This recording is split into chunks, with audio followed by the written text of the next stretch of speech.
Eto mga banateros, mga kabiyaya, pag-uusapan natin tong isang propesor na nagtuturo ng mga maling impormasyon sa kabataan.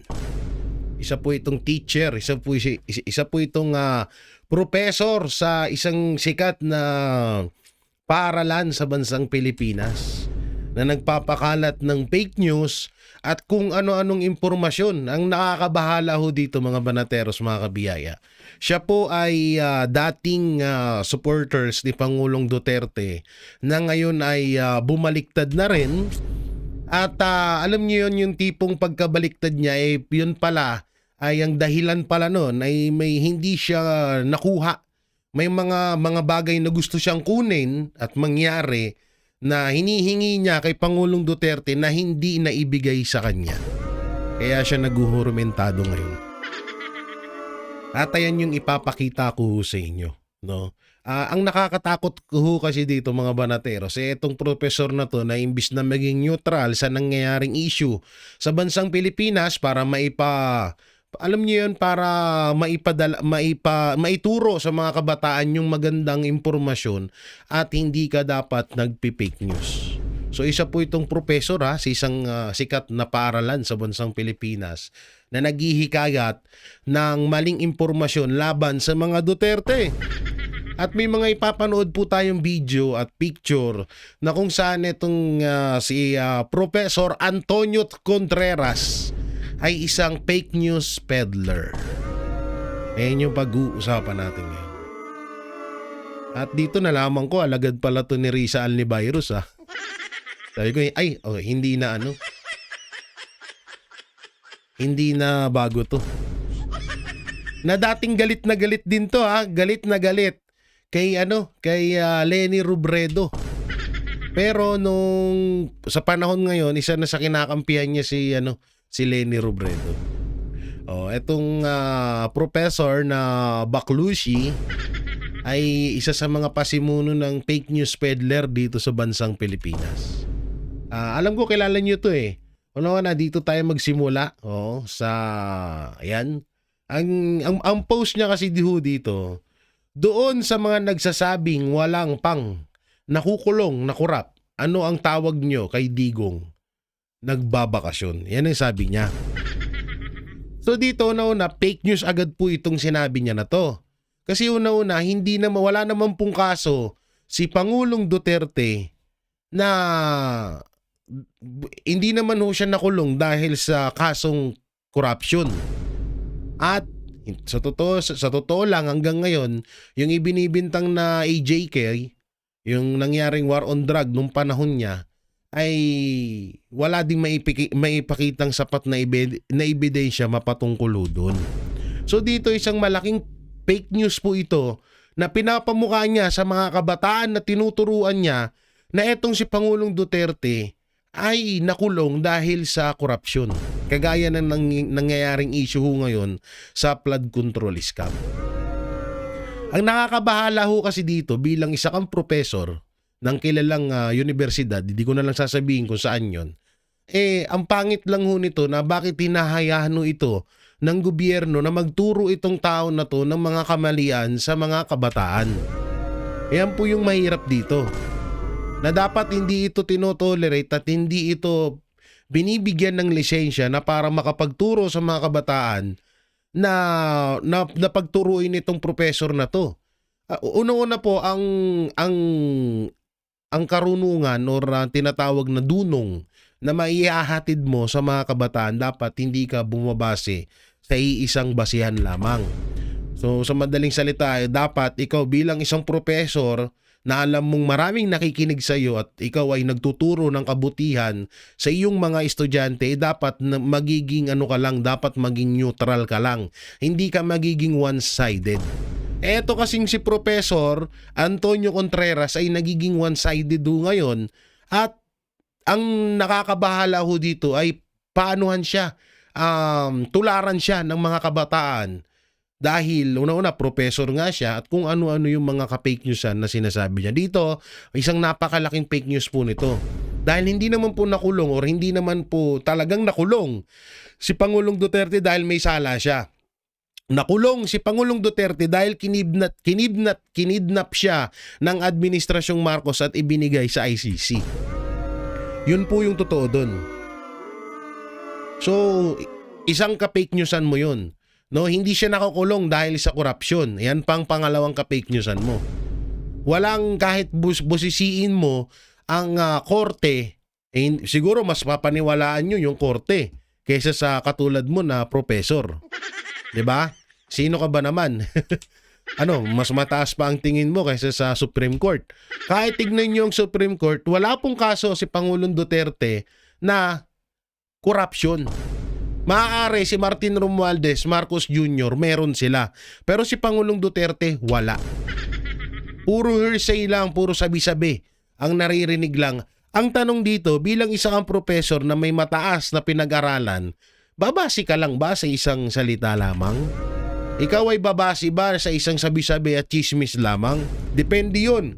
Kung ikaw ay napakababang professor, ang utak mo ay pang chismisan lang, at kung alam naman natin na ang mahihilig sa chismis lamang ay yung mga mahilig sa chismis at hindi ho yung gawain ng isang tunay na lalaki.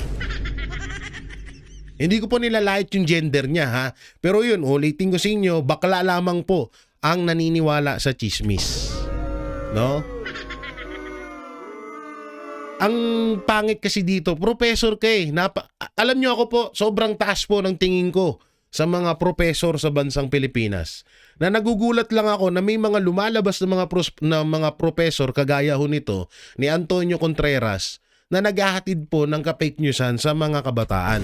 Nakakatakot ito dahil araw-araw or yung mismong trabaho niya ang pagtuturo ng magandang asal at mapatungkol sa politika ay mali-mali po ang kanyang itinuturo sa mga kabataan. Dito pa lang po sobrang mali niya na ho. Wala pong kasong korupsyon si Pangulong Duterte at hindi nakakulong si Pangulong Duterte kundi kinidnap. Yun po yung totoo dyan. So dito may mga nakita ko ditong video. At sa totoo meron pa siya. Ito po ba? Ako na magtatanong mismo sa inyo mga banateros. Ito po ba ay isang gawain ng isang professor na dapat pakinggan ng mga kabataan? Panoorin nyo. Pag nakikita ko si Sara Duterte, talagang parang gusto kong masuka. Sa totoo lang. Parang how can people love this woman? How can people consider this woman as a leader material? O yan narinig nyo yun. Pag siya daw ang tinanong ay talagang nasusuka daw siya kay BP Sara Duterte. Ang tanong, ano bang ginawa sa'yo ni BP Sara at bakit ganyan nasukang-suka ka? At 'di ba dapat sa pagiging professor ay maging neutral ka sa bawat dyan. So ibig sabihin po pala, mga banateros, ang mga professor ho ngayon ay nagtuturo na ng mga maling impormasyon sa mga eskwelahan. Ay mahirap po yan. Pangit po yung ganyan. Hindi po dapat pwede yan na isa kang professor magtuturo ka ng fake news at mga maling impormasyon. Kasi una-una, nasa libro naman po ang kasaysayan at ang mismong buhay ni Pangulong Duterte na kung gusto niya namang ituro sa mga kabataan yun, pwede niya namang gawin yun. Pwede niya namang gamitin yung libro na yun para at ganun din naman kay Marcos Jr. Nasa libro yan. Kahit kay Ferdinand Marcos Sr., nasa libro po yan. So pwede niyang ituro yun kung siya talaga ay political professor, scientist. Kung hindi ko alam kung anong marami siyang tawag sa kanya. Pero ngayon, isa ka ng professor fake news peddler.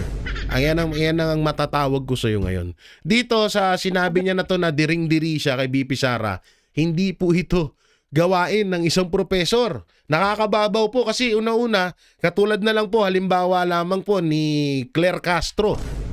Isa po siyang lawyer, isa po siyang abogada. Sa tingin niyo maganda yung impact sa kabataan yung ginagawa ni Auntie Claire? Ginagawa ni Claire Castro at ng iba pang mga lawyer na nagiging one-sided sa pagdating sa usaping politiko. Katulad na lang yan, 'di ba? Nakita nyo kamakailan lang na may nag-viral na video na nag-i-speech si Auntie Claire sa mga kabataan, sa mga futuring lawyer ng bansang Pilipinas. Na ano nangyari, 'di ba? Binu siya. Dahil una-una po, pag ganyan kasi ang iyong dapat hindi ka nagtuturo ng mga maling impormasyon sa kabataan. Lalong-lalo na isa kang professor. So ano nga ba yung kinakagalit nitong tao na to na bakit ang tindi ng galit niya kay Pangulong Duterte at nagpapakalat siya ng fake news laban kay Pangulong Duterte. So ito po yun, may video po akong naanap, 5 years ago po ito 5 years ago po itong video na to, at dito lumalabas na may talagang may something at may galit siya kay Pangulong Duterte na parang may hinihingi siyang kondisyon na hindi na ibigay sa kanya. At alam naman ho natin na ang ugali ni Pangulong Duterte na kahit sabihin na natin na loyal ka sa kanya pero ang pangit ng ginagawa mo at mali na yung ginagawa mo, hindi ka ito-tolerate ni Pangulong Duterte. Hindi ka tawag dito, hindi ka kukonsintihin ni Pangulong Duterte na magpakalat ng fake news. Dito kasi sa video to, nalaman ko na at hindi lang dito sa video to, naghanap pa ako ng ibang impormasyon mapatungkol kay Professor Contreras. Dati po pala itong nasa radio station at tinanggal. At pinagbibintangan niya ngayon si Pangulong Duterte na si Pangulong Duterte ang nagtanggal sa kanya, ang nagpatanggal. Ngayon dito, ayon doon sa radio station na yun, tinanggal to si Professor Antonio Contreras dahil nagpapalaganap po siya ng ka-fake newsan sa bansang Pilipinas. Sabi ko nga ho sa inyo, okay lang po yung ginawa ng radio station na yun kasi maling-mali po na isa kang professor tapos nagpapakalat ka ng fake news. Sobrang mali ho nung kasi una-una mga kabataan ang nakakaharap mo at ang tinuturuan mo tapos tuturuan mo ng ka-fake newsan, maling impormasyon, hindi po talaga pwede yun. So ito, panoorin natin video niya. Yan. Ako ay hindi ko binoto si Pangulong Duterte. Ang binoto ko ay si Jojo Binay at ang vice ko ay si Bongbong Marcos. Natalo pareho, di ba? Si Bongbong dinaya, di ba? At si Jojo Binay. O akala ko ba, dinaya daw dito si Bongbong Marcos. Akala ko ba hindi mananalo si Duterte kung hindi dahil kay Pangulong Bongbong Marcos. Binarag mo yung mga kapwa mo loyalista, sir Oo. Talaga naman talo. Ngayon, alam niyo naman kung paano ako naging supporter ng Pangulo. Na sinanta. 5 years ago to 5 years ago. Yung sinasabi niyang Pangulo dito ay si Pangulong Duterte. So naging supporter siya ni Pangulong Duterte. Ngayon, dito nyo natin malalaman bakit ba siya galit na galit kay Pangulong Duterte ngayon. Ko ang aking mga disgusto sa kanya nung panahon ng eleksyon, nung panahon ng kampanya. Okay. Para tingnan, subukan itong presidente. Kung siya ibinoto ng 16 million at siya naman ay lehitimong nahalal, hindi naman siya nandaya, katulad ng isa dyan, then, siguro naman karapat-dapat ang suportahan. Pero, so, ibig sabihin, sinasabihan niya ho rito na ng daya ay si Leni Robredo. So, dito sinasabihan niya na ng daya si Leni Robredo kaya natalo etong si Marcos Jr. Okay? malinaw na sinabi ko na okay, susuporta ako sa kanya mga programa, aalyado ako sa kanya, pero meron akong mga non-negotiables. Ito mo, yun nga daw, susuportahan niya daw si Pangulong Duterte pero may mga kondisyon daw siya. Ang kapal naman ng mukha mo. Ikaw pa talaga yung nagbibigay ng kondisyon sa presidente. Sino ka? Ay! Or whatever we call extrajudicial killing. Okay. My position against China. Mm. You know, I am critical of the United States, but at the same time, I'm also critical of China. So kung talaga maging independent tayo. At ang nakapag-attract kasi sa akin sa Pangulo, sa totoo lang, nung sinabi niya na wala siyang kaaway na gustong saktan at wala siyang kaibigan gustong paboran. Sabi ko, ibang klase. O sige, pagbigyan. At inaamin ko, I was very close to the DDS noon. Nakapunta ako sa Malacanang, nagkaroon ako ng programa sa radyo. Yan ito na. Inaamin niya na eto siya ay mismong nakapunta siya sa Malacanang sa pamamagitan ng pagsuporta niya kay Pangulong Duterte. At dito rin naging ano siya ng radio station. Because of the fact that people perceive me to be friendly with the president. Okay. I associated with the diehard Duterte supporters to the point that I, on a few occasions, were with them. So, hindi ko yan dinideny. Kasi parte yan ng pag-express ko ng suporta at nasa social media ako na talagang ang commitment ko ay para makapagbigay linaw. Kasi alam ko naman na during that time, marami ding mga kasunungalingan na sinasabi tungkol kay Pangulong Duterte. No, yan marami daw kasi that time daw marami daw sinasabi na kasinungalingan kay Pangulong Duterte. So bakit yung time ngayon ay nagsasabi ka din ng kasinungalingan mapatungkol kay Pangulong Duterte? Eto, ibig sabihin kalaban mo pala ang 5 years ago mo. Ganun ba 'yon? Ang hirap naman nito, guys. Dito kamping-kampi siya kay Duterte at pinagtatanggol niya pa nga. Tapos ngayon kinakalaban niya na. Oo, ang galing mo pala, kalaban mo yung sarili mo before 5 years.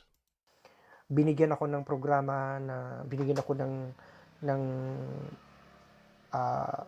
Busting Lies na isang internet-based na program na for a few episodes. Okay. Pero naging usapan namin noon, hindi niyo ako pasisinungalingin. Ito na yan sinasabi niya dito, hindi niya pa rin inaamin na nagpe-fake news siya.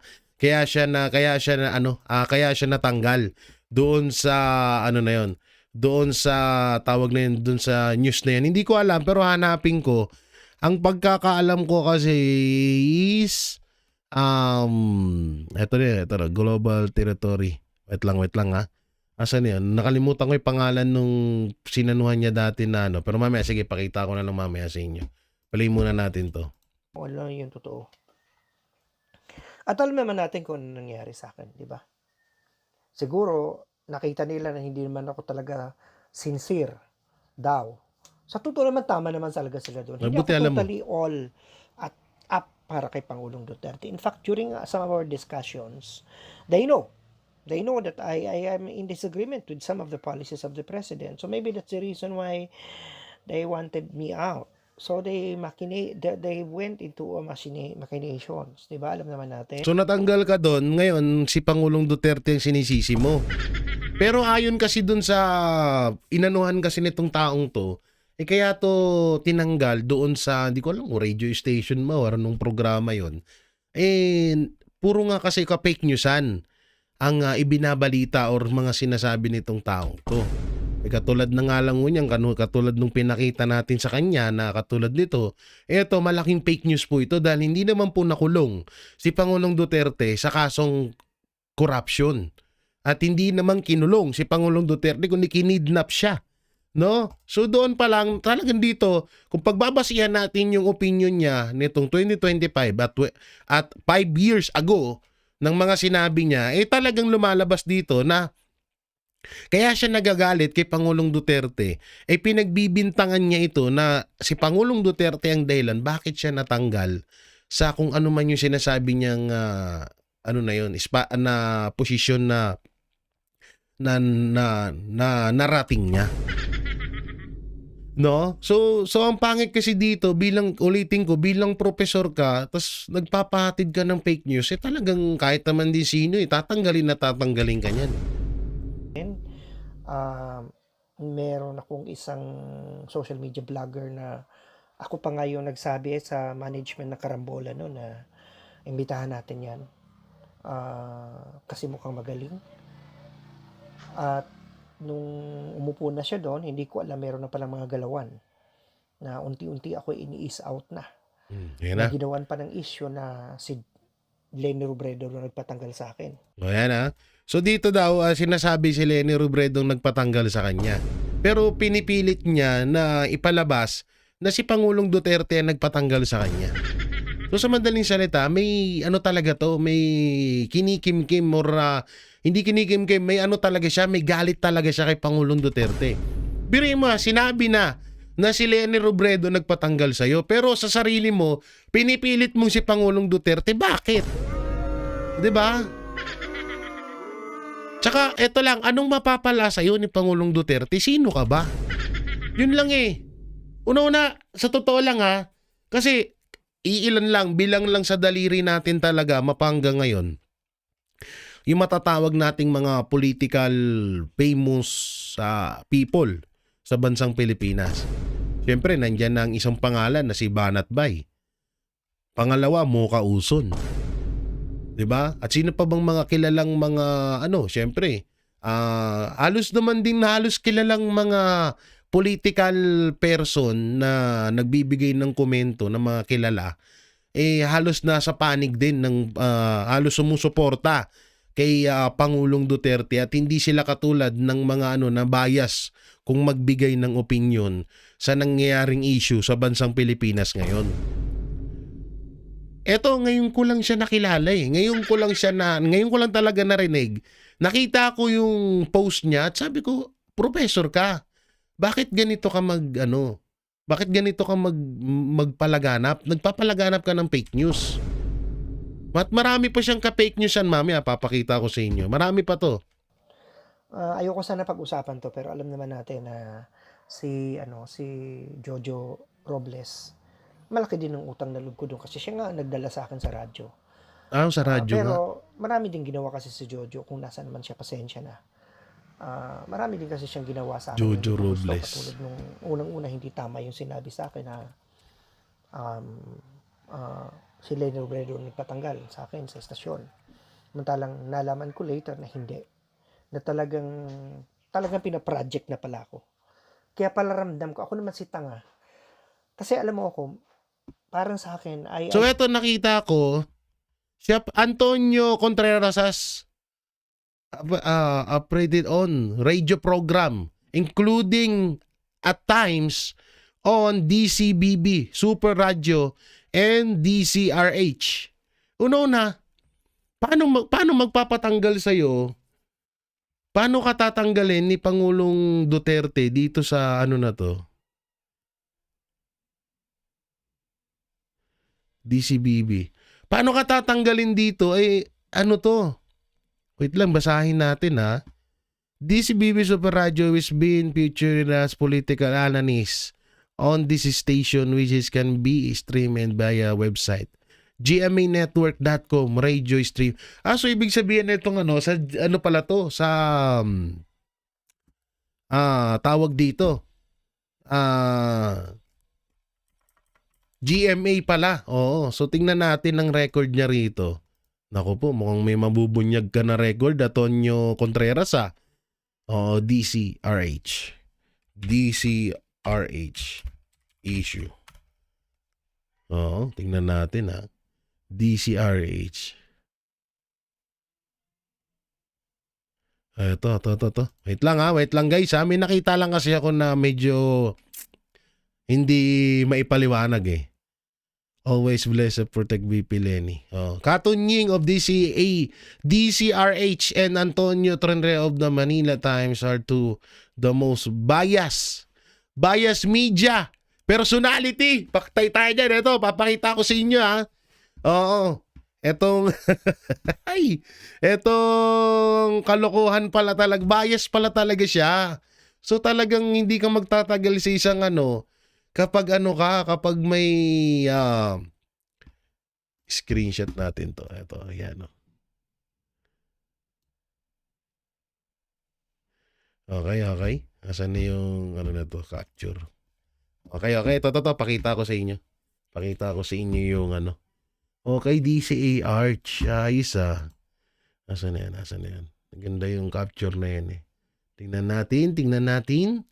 Asan na yung na yun?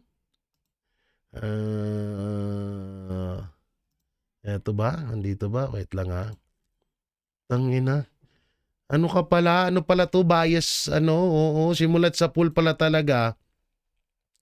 Ano na talaga to? Ano na siya? Matatawag na talaga to. Walang kwenta. Oo, ito ay isang bias talaga na media na puro kasinungalingan lang ang maririnig mo sa kanya. Wait lang, di ko makita. Oh, sige, play muna natin to para hindi kayo I maantalan. trust people in a way. Although I'm like this, when you are a friend, you are a friend. But these people didn't look at me as friends. Maybe it's because on hindsight, they saw me still as someone who is not totally supporting the president. In fact, ngayon ko lang nalaman na talagang ginawa kong pupulutan ng mga yan. Nung mangyari yun, ako nawala sa karambolan, may isang birthday party, na kung saan ako daw ang ginawang pulutan. So, marami na akong alam. So, Naniniwala ka sa in fake short, news I kasi, hate sir. these people. There are many things that they did to me. And so therefore, and Mocam, to be fair to her, did not do things to me directly. But I know that she's part of that group. So O ito, papanood ko sa inyo. Etong kung bakit siya natanggal. So, dito, lakihan natin to. Wait lang. Dito, nakalagay dito na... Wait lang ha. Ayusin natin. Hindi ko kasi na-prepare to. Nawala kasi nakita ko na to kanina kaso nawala eh. O, siguro dinadasalan niya, no? So, dito, nakalagay, eto, Katunying of DCRH and Antonio Contreras of the Manila Times are two of the most biased media personalities. Oo, can ever be, but BP Eleni did not use the excuse of chicken out of any interview. No amount of misinterpretation and mass sealing can so proud of you, my president. So dito, ayan si Katunying at etong si dati palang hanggang ngayon nasa DCRH si Katunying. Eto si Antonio Contreras wala na pala ito. At talagang binansagan pala ito na the most biased media personalities. So dito pa lang lumalabas na na talagang etong taong to ay may sakit na pagiging fake news peddler. Kitang-kita natin lakihan natin. Baka sabihin nyo, nagpe-fake news tayo at baka sabihin nyo, laki-laki Oo, biruin mo, ikaw, isa kang professor, matatawag ka ng the most biased media personality. So, ang pangit nun. At dito, sa post na to, is marami nga talagang nagpatotoo na etong si, ay talagang bias. Kaya siguro natanggal siya. No? Natanggal siya sa, na yun. Sa tawag dito sa radio station na yun. So ang dami pa lumalabas sa kanya na mga issue dito kay Antonio Contreras kasi nga sa pagiging sa pagiging fake news peddler niya So yun ang masama sa diyan, mga boss. Alam nyo dito may isa pa siyang video kung saan ay tinatalakay niya yung pagiging pro-China ni Pangulong Duterte. Ngayon, ito ang katanungan dyan. Kung tinatalakay mo at ikaw ay isang diba sinabi niya doon sa video niya na kahit daw sa Amerika, kinikrisitize niya rin daw yun. Nabulol lang ako doon, ha? So, bakit yung hindi ka ba nagtataka dito? Asan yan?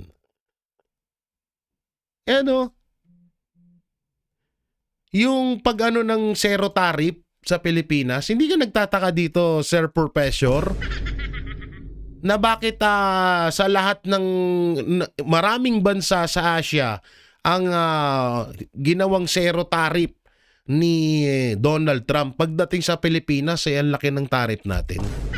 Dito after 5 years ago niya rin pong video ito at dito tinatalakay niya ang pagiging pro-China ni Pangulong Duterte. So biruin nyo, ito yung patunay na kung saan nagtuturo siya sa mga kabataan. Hello mga kausapang politika. Oh. Dito naman po tayo. ang topic na dito po ngayon sa campus ng Lasal. Kung So, nakikita sa campus pala daw siya ng Lasal. nyo, yun. Ito Ayan, yung may mga kabataan doon. So, nakakaano po dito na hype na yan, na isa kang professor, tapos tinuturuan mo ng pagiging fake news yung mga kabataan. Lasal. At kasalukuyan akong nakaupo sa bangko. Ngayon, ang pag-uusapan natin, itong nangyayari sa... Ikaw kabit ito ng pivot ng presidente sa China. Na malinaw na kung titingnan natin, di ba maraming nagagalit dati na mga diehard Duterte supporters dahil kinikriticize natin ang pro-China pivot ng ating Pangulo. Diba? So, eto kasi, etong video na to, mas ano na siya rito tanggal na. Oo. Tanggal na sa pagiging radio announcer. Kaya dito na siya nagsimula na maging mag-criticize kay Pangulong Duterte at magpalaganap ng fake news laban kay Pangulong Duterte. Ang pangit lang mo kasi dito, putay na hindi ba na ano yung mga magulang na ang nagtuturo sa anak nyo, ang laki-laki ng binabayaran yung para makapag-aral ng anak nyo sa Lasal. Tapos ganitong professor ang magtuturo sa anak nyo. Di ba kayo nangangamba doon? Kahit ako pong magulang hindi ko po hayaan yun. 'Di ba? Na isang fake news peddler professor ang magtuturo sa anak ko. Yan ang hirap ngayon no? Kasi nga, pag sinabi nila, ay, professor, syempre, kagalang-galang yan. Pero, hindi nyo naisip na yung ibang mga professor, yung mainyong pa yung magpapahamak sa kinabukasan ng mga anak nyo. Kasi sa pagiging professor ka at isa ka sa mga tinuturing ng mga estudyante mo, nakarapat dapat kang pakinggan dahil isa kang ang professor sa isang universidad at hindi basta-bastang universidad, ang itatatak mo sa utak ng mga kabataan, mga maling impormasyon, masama po yun.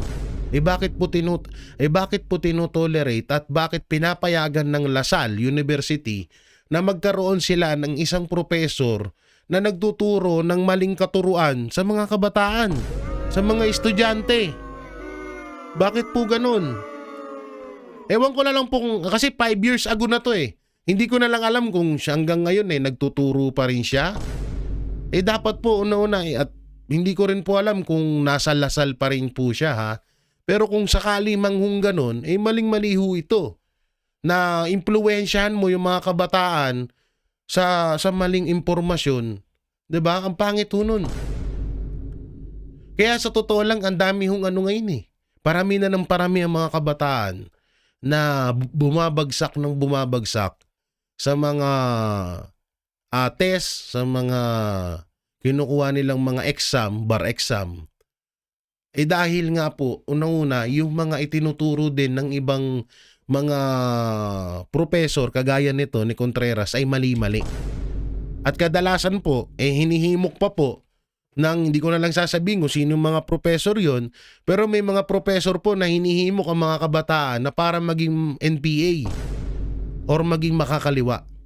Kasi doon talaga nagsisimula din ng mga makakaliwa doon sa mga universidad at sa mga professor na nagtuturo na kung ano yung binabaliktad doon nila yung tamang pag-aaral para ibaliktad po nila yon at para pamukain namang mabuti etong grupo ng mga makakaliwa.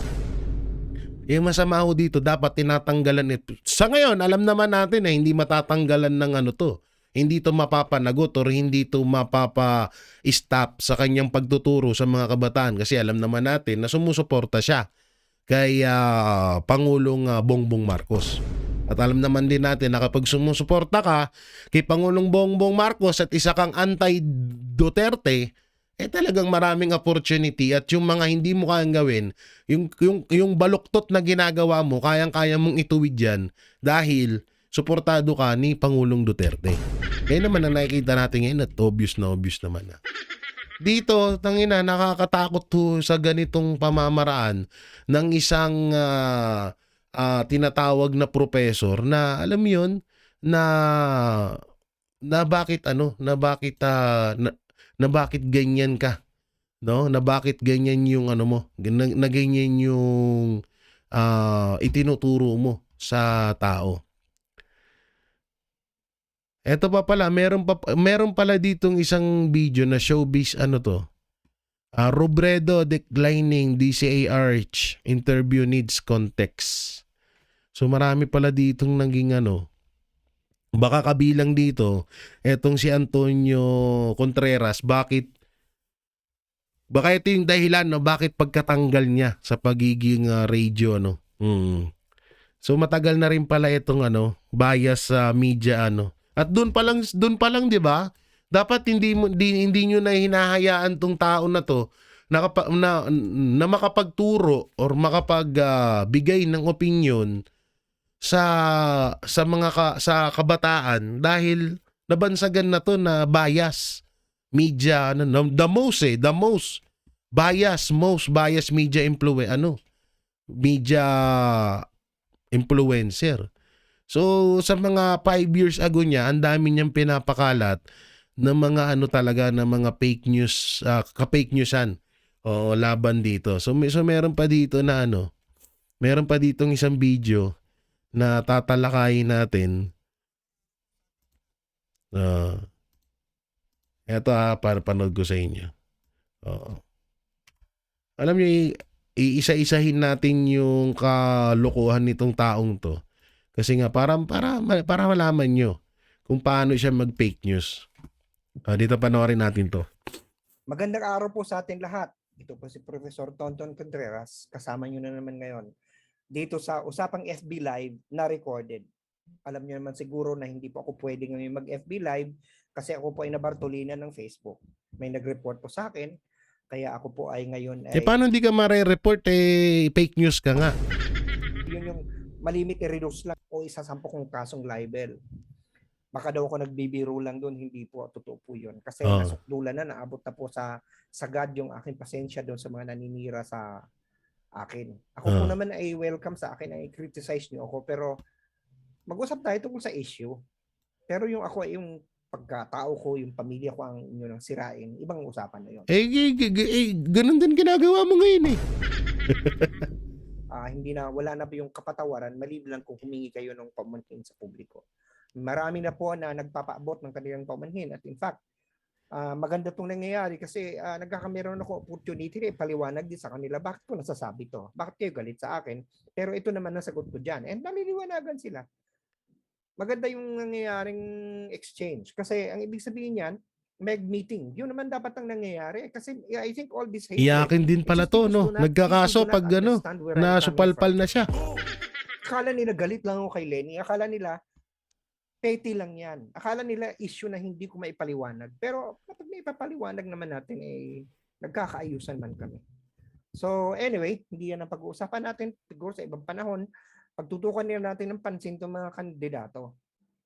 Kasi tinatanong ako sino ba daw ang manok ko sa kanila. Ngayon ko po inuulit-uli, wala po akong manok. Wala po akong minamanok sa kanila. In fact, ako walang i-endorso ngayong 2022 elections. Lahat yan pupunahin ko, lahat yan sisitahin ko. Maaaring ang iba, mas pinupuna ko kaysa sa iba. Kasi siguro, katulad yan, si Lenny, malimit kong punahin. Kasi alam naman talaga, hindi ko naman inamin, may bias ako laban sa kanya. At yun ay pinanggagalingan. At yan ay, inamin niya rin pala talaga din. Inamin niya rin pala din. Ipapaliwanag ko sa future live. Okay? Malinaw na meron akong bias doon sa Ali. Pero may mga iba pang dahilan kung bakit ayoko sa kanya. Ganun lang yon. So wala akong i-endorso sa kanila. May mga nakikita ako na mga pwedeng iboto pero hindi ko sa inyo sasabihin kung sino. Kasi sabi ko nga, ayoko mang-impluwensya. Andito lang ako para tulungan kayo na magdesisyon. Wow, ayaw mo mag-impluwensya eh. Ano tong mga pinagsasabi mong to? Yan, ano ba yan? Hindi ba nakaka-impluwensya yan? So, ibig sabihin, etong panahon na to, dito medyo matino ka pa. Dito, bagsak ka na or palyado ka na talaga. Anak ng timang naman, oh. Hindi ko masyadong pinapanood yung mga video niya kasi nga, doon pa lang sa bungad, talagang bistado na kung ano yung galawan ng taong to. So itong galawan ng taong to, siya mismo, inaamin niya na bias nga talaga siya. 'Di ba? So ibig sabihin, itong mga sinasabi niya is talagang isa tong parte ng ka-fake newsan at baka partner na rin tong si Professor Antonio Contreras sa mga binabayarang mga vlogger. Baka. Kahit nga po yung libro ni BP Sara Duterte, pinunaho nito eh. Sa totoosin, pinunahan niya ho at kung ano-ano po yung mga sinasabi niya mapatungkol ho doon sa asan yung dito, download yan. Mapatungkol ho kay Vice President Sara Duterte. Marami ho siyang sinasabi at mga doon nga lang po sa mga libro, katulad nga lang ho nito. Wait lang, medyo lumaki ng husto. Hindi na naman natin na-prepare ang hinayupak na ito. Wala na. Sobrang laki. Nagluloko na naman yung mga Pasensya na kayo, hindi ko pa master ang OBS. Kaya medyo nagkakalichi-lichi pa ang ating pag-setup ng mga impormasyon. Dito kasi ito ay pinost ni Ado Pagkalinawan. Kasi nga itong si Antonio Contreras ay may ka-fake newsan na naman na sinasabi. Sabi nga dito ni Ado Pagkalinawan, alam nyo ba na hindi alam ni Antonio Contreras na may punong banahaw? Puta na ko. Putang ina, ano ka? Professor ka, di mo alam na may punong banahaw? Walang problema naman na hindi niya alam. Aba, kung nagmarunong ang Becky, uy, Becking Professor! Becking Professor pala, ha? Delikado ulit ang mga kabataan dito. Becking Professor. Kung nagmamarunong ang Becking Professor na lasal at nakikisawsaw sa children's book na inotor ni Inday Sara at nagkomento ng pulpul, nag-contextual analysis, isang pahina lang ang pinakita. So dito sabi niya rito, napaisip yung bata. Siguro dahil ngayon pa lang tinutubuan ng buhok. Nahalata tuloy na piyon na ang gobyernong bangag. Ay, paktay tayo dyan. Bataan pala talaga ni Marcos Jr. to. Bataan pala ni Marcos Jr. itong si Contreras. Kasi dito, ang sinabi niya rito, ano bang sinabi niya? Payo ko sa mga kolumnista ng pahayagan, huwag umasa sa payola. In case of doubt, Google libre naman yan. Duta na, basag siya dito. Kay Mang Adu pa lang pala, basag ka na eh. Oo, naichapwera pagiging pagiging Professor, Becky Professor mo, ha? Oo, naichapwera yung pagiging Becky Professor mo, Inday Contreras. Bagay, Inday Contreras, no? Putay na. Paano ka na? Hayop na yan, paano pinapaniwalaan tong taong to? Saan yun? Wala yung isang image natin. Paano pinapaniwalaan tong taong to? Kung dito pa lang, hindi niya alam na may punong banahaw. Wala pala talaga to. Dapat pala una ko na itong binasa eh. Dapat pala una ko itong binasa. Para hindi tayo nag-aksaya ng panahon dito sa Becky Professor na to. Oo. Tayo dyan. Hindi man lang nagre-research, no? Kaya siguro, ang alam niya siguro dito, kinidnap si Pangulong Duterte dahil sa korupsyon. Hindi niya siguro alam na about sa AJK yun. Na ibinibindang kay Pangulong Duterte. Ito yung tinatawag na basta post lang, okay na. Kasi paano lang ba? Siyempre, 'di ba, bali-balita ngayon na bawat post ng isang mga kilalang personalidad or sabihin na nating mga bayarang professor, bayarang mga vlogger, mga pages, talagang libo ang kita. So baka para makatawag pansin at para kahit papano may additional income siya, baka nag-post na lang siya ng kung ano-ano. Kagaya nitong post niyang to. So yun lang mga banateros, mga kabiyaya. No? Ito po ay pinalabas ko kasi nga natatakot po ako na itong taong ito ay maka-impluwensya sa mga kabataan ng mga maling impormasyon. Kaya nananawagan po ako sa mga lalong-lalo na sa eskwelahan ng Universidad ng Lasal, baka pwede nyo pong i-check yung professor nyo dyan, baka mamaya po mali-maling impormasyon ng itinuturo niya sa mga kabataan, pangit naman ho yun. So yun mga banateros, mga kabiyaya, anong may kukomento nyo ho dito kay Professor Becky Contreras? Becky Contreras. Sa kanyang pagiging fake news peddler or professor fake news peddler. I-comment nyo lang po dyan sa baba kung ano pa ba ang kanyang mga ka-fake newsan na mga ginawa. Isend nyo na lang po sa aking Facebook page sa J. Guevara Banateros. Yun. So yun, maraming salamat. At yun, please support SMNI, DCAR 1026, at syempre yung SMNI Foundation. Wait lang, may papakita ba natin dito? Sana may ipakita natin, ha? Oo, wait lang ha. May download ko lang para ano. Alam nyo, kaya gusto kong ipakita ho lagi sa inyo to dahil etong SMNI Foundation muna ito ay sobrang daming natutulungan. Kung hindi po kayang gawin na tumulong ng administrasyong Marcos sa mga nasasalanta ng bagyo, at kung ano pang sakuna sa bansang Pilipinas, mas maganda po na tayo na lang ho ang magtulong-tulong para maisagawa ang sapat na tulong para sa mga kababayan natin sa bansang Pilipinas. So ayan po yung ano na yan ha. Oo, eto po, hindi po kami nanghihingi, no? Pero ito po ay alam nyo naman kapag ang SMNI pong tumulong sa mga kababayan natin ay talagang walang labis, walang kulang. So ayan po yung ano nila. At sa pangkalahatan po yan, kahit anong relihiyon mo, anong pagkatao mo, tutulungan ka ng SMNI Foundation. Siyempre sa pamamagitan yan ng kanilang good leader na si Pastor Apollo Kibuloy. So palakpakan natin.